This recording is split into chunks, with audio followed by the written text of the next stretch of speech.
This is Jenna Burt, host of the Confessions of a Military Spouse podcast. Thanks for listening to the following broadcast on Public House Media. This is Catch Up, an official news production of Public House Media.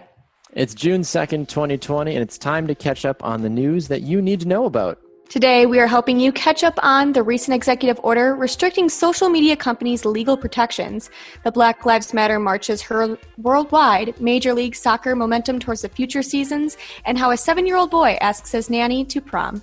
All of this and more with correspondents Kamari Darrington, Max Wolpoff, and Yvonne Sanchez Carrasco. We're your hosts, Catherine Smith and Baxter Colburn. Welcome to Catch Up.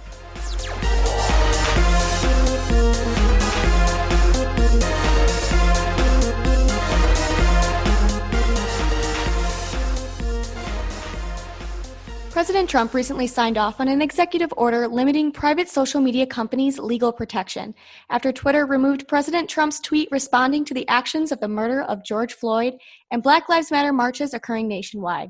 Here to discuss the executive order's details is Catch Up News correspondent Max Wolpoff. Thank you so much for joining us, Max. Hello, and thank you for having me.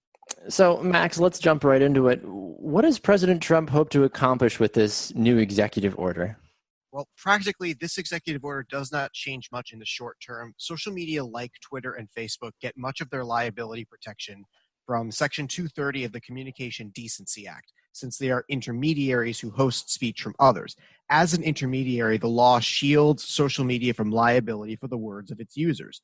The order directs the Commerce Department to petition the Federal Communications Commission to specify the scope of Section 230 protections, and President Trump's stated goals of removing perceived bias against conservative voices will likely play a major role in this. So Alexandra Gibbons, the chief executive of the Center for Democracy and Technology, said, order, quote, not only violates the Constitution, it ignores 20 years of well-established law, end quote. Did you ever think that we would be living in a world where the President of the United States would lash out against social media companies like we're seeing for President Trump? Well, lashing out at social media companies over a perceived bias is nothing new in the brief history of social media. This is not the first time, nor is it the first issue social media companies have been called out for. What makes this different for Twitter is that the fact-check label applied to Trump's voting by mail tweets was a company decision. Both Trump and Attorney General William Barr indicated that legislation to change Section 230 may be drafted to codify any changes. Out of the ever-changing social media world, and with President Trump at the helm, it seems like every day is a new adventure. And Max, if that continues to change, we'll make sure to have you back on for more. So thanks for being here and shedding more light on this developing situation today. Thanks for having me. The murder of George Floyd has caused mass marches around the world, encouraging advocacy for the Black Lives Matter movement. Here to discuss the facts of the global impact is correspondent Kamari Darrington. Thanks for joining us this morning, Kamari. Good morning. Thank you for having me. Kamari, the narrative seems to be split at the moment with how people are reacting to the death of George Floyd. What can you tell us about the latest from all the marches and the protests? Well, obviously over the weekend there was a lot of rioting, looting, and also peaceful protests as they continue. They continued into the night as well, and several mayors of several cities have issued curfews to kind of quell down some of the violence and things that have been going on lately. And then today in Minneapolis, the brother George Floyd actually visited the site where George Floyd did pass away, and also there was an independent autopsy that ruled that the death was by asphyxiation, instead of an original autopsy by the medical examiner that stated that he died because he had underlying conditions. So this is a story that is going to continue because not all 4 officers that were involved have been charged yet. And until that happens, I think you're going to continue to see more protests and hopefully more peaceful protests as it continues. One of the things that you mentioned too, Kamari, has to do with what cities are doing. Target has come out and announced that closures are reducing store hours to over 200 of their stores. Monday morning, Chicago announced that they've actually temporarily raised several of their city bridges to the downtown area to reduce the protests' damage. It seems to me, and give me your opinion on this, does it feel like the country's response to the death of George Floyd has been almost more violent than previous similar situations that we've seen?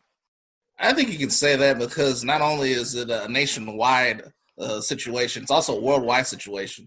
You look at places like in UK and Germany where there have been protests also of also for the death of George Floyd. And I think it's also a groundswell of anger from the community that it seems that police officers, it's very difficult to hold a law enforcement accountable when certain tragic deaths like this take place. And so now, not only just the George Floyd death, but you look at the death of Breonna Taylor, who was in her own home and was shot after a no-knock warrant that was to the wrong place. Not only was it to the wrong place, they'd already had the person that they were looking for in custody. So I think it's just a groundswell of everything that has gone on, not just in this last few months, but over the years in this country where law enforcement, there's always been this contention between law enforcement, especially in the Black community. So it's just it's a whole historical thing. And I think it's just been one big powder keg that now is exploding, because you've seen not just violence among citizens, violence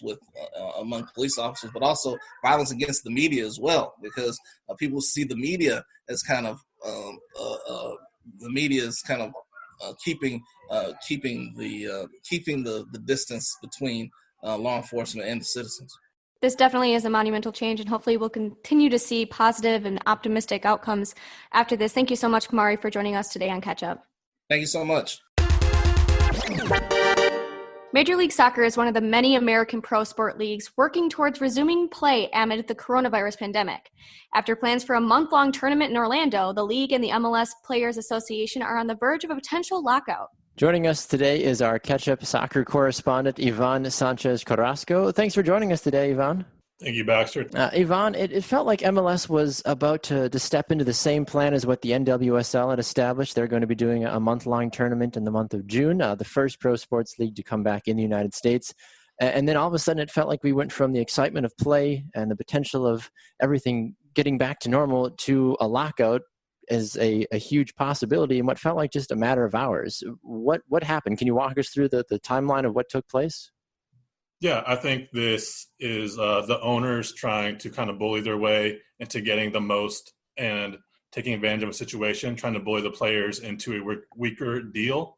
When you get owners and people with success, they tend to be told yes. They've been told to get their way. And when you put 26 of them all together, it takes just a few of them to convince the rest, hey, we can get more out of the players, and we can get a better deal if we push them to a corner, give them a deadline. And I think that's what you see here. Remember, people in power do not like giving up power. They want to use it. They want to abuse it when they can. And I think you're seeing that right now with the owners trying to kind of muscle their way into a better deal with the players.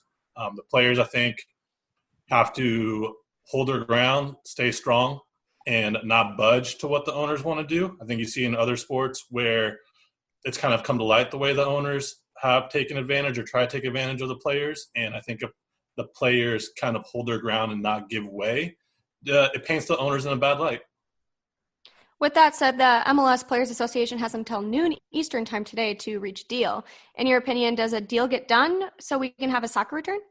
Yeah, I think the deal does get done because, remember, the MLS is also not competing with themselves. They're also competing with other leagues in the world when it comes to soccer. So that means they're trying to expand, they're trying to grow, they're trying to have a reputation to get better players.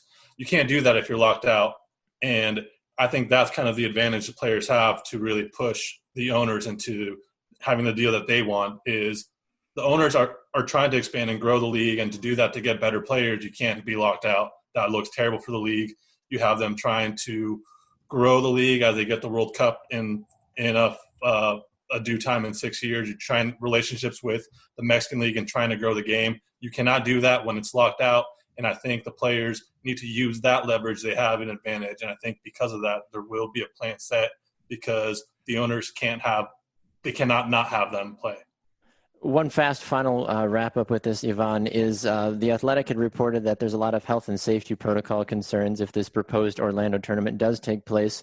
And some of the issues that they're looking at are possibly some of the big stars not playing because some of their partners are pregnant. That would mean Chicharito Hernandez and even Carlos Vela. So two of the major stars of MLS could potentially not participate in this tournament. In your opinion, if this tournament does happen, if those two stars don't play, does that downgrade the idea, the excitement of this possible tournament from happening? I think it might for a little, but in the long run, I don't think it will because they need to get these games going. They need Disney, where the tournament would be held, are owned by, or the MLS, ESPN, the broadcasting partners are owned by Disney. So they need these games. They want these games to happen so they have something to show. And because of that, I think if one or two players would not play because of their family, that's something that I think it can be agreed on. And in the long run, yeah, you have to support the players because if not, these are their highest level players. If you don't support them, your other high-end players and high marketable players aren't going to want to come either because they're not going to feel supported in situations of this nature. All right, Yvonne, always a pleasure. Thank you so much for joining us on Catch Up today. Yeah, thank you guys. In Raleigh, North Carolina, 7-year-old Curtis Rogers tries to make the best out of the current COVID-19 cancellations by doing what? By asking his nanny to prom. 17-year-old Rachel Chapman has been the nanny for Rogers for nearly a year when she found out about the cancellation of her high school prom due to the current COVID-19 pandemic. Rogers found out about the disappointment his nanny had faced and decided to throw Chapman a, quote, mini prom to celebrate the occasion.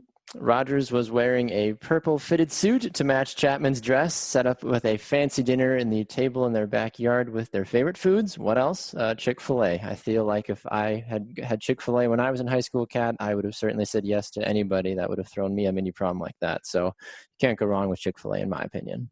Absolutely. Thanks for catching up on news today with us. I'm Catherine Smith. I'm Baxter Colburn. Please be sure to catch up with us again tomorrow on Wednesday, June 3rd. If you enjoyed today's episode, please leave us a rating and review on Apple Podcasts. We really appreciate you listening to Catch Up, and for even more content, follow Catch Up Digital on social media. Just search for @TimeForCatchup. We'd love to hear your thoughts on any of the stories we covered today. Just use the hashtag #PassTheCatchup on your social media. Catch Up is an official production of Public House Media.